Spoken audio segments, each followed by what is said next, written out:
had 3 guys, I just happened to be there with the next guy. 3 guys on this rope, 3 guys on that rope. To the right, and we would run up the beach, and she would get yanked this way. Then he would say, to the left, and she'd get, and poor girl went through hell. Wow. Oh my God. Gotta talk about that. I had a free ride. I didn't have to do it when I felt my hips go the other way, throw my arms. Pretty nice. Great. The ultimate ride. Exactly right. It worked. And She was great. you know, this production went on so long, marriages ended up between the crew and the locals, and Joe might tell you about what happened when you gave a girl a shark's tooth. Oh, it's funny. A friend of mine, Roy Arrogas, he made all the skins and the teeth and everything, and he kept making these shark teeth because they would break and stuff. So he made a lot of them, and he said, "I don't know what's happening to my teeth. I go there and they're gone." And we found out the guys were stealing them and trying to pick up girls at the bars. I got a shark's tooth. Come on to the room, I'll tell you this adventure about how I got this tooth. Yeah. And I talk a little bit about the shark and the little man. Well, Let me start that and you can go to the story. What happened was Ronaville Taylor, and I was communicating with him a lot, and we had sent a crew down there to shoot. And live sharks. And because Richard's dad really was concerned that we would ever get the shark to work correctly. And so we went to get some live footage. And they told me the biggest shark they could get would be about 16 feet. So I thought, okay, we'll get a small person, and I'll make a small cage, and it'll be relative. So naturally, in fact, I was just talking to somebody yesterday that knew this guy. And he's a small man, and he, I said, can you scuba dive? Oh yeah. Actors will sort of say they could do anything. And then, you know. So we rigged him with small tanks, because it had to be relatively the same size.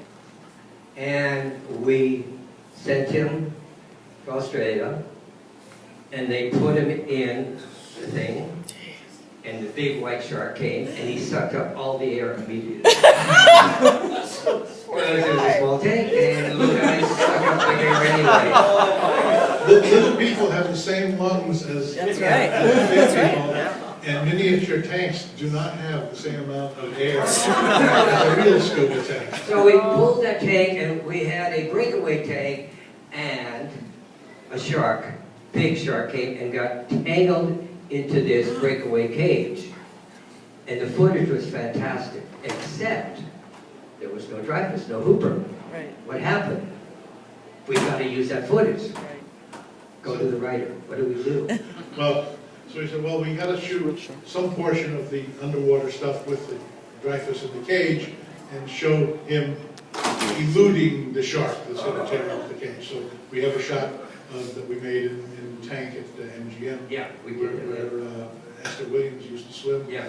Of him swimming away. You don't know if he's alive or dead. And of course the tank and the shark and the real shark is wound up in the cable and ripping the tank to shreds and ripping the shark. The cage is broken.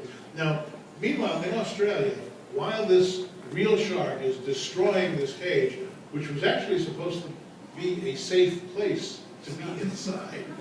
Because it was really criminally trippy. Criminally steel. And Carl Rizzo, the stuntman, who was hired for his short stature and his fictional ability to scuba dive. Carl Rizzo had watched this tape where they lowered the shark and they said, okay, you know, the tank ran out of air, let's recharge the tank, let's send the cage down again, and then when the cage is in place, you'll go, the shark will come back, we'll put out some horse meat. So Carl says, okay, so Carl's waiting in his gear to get into the cage.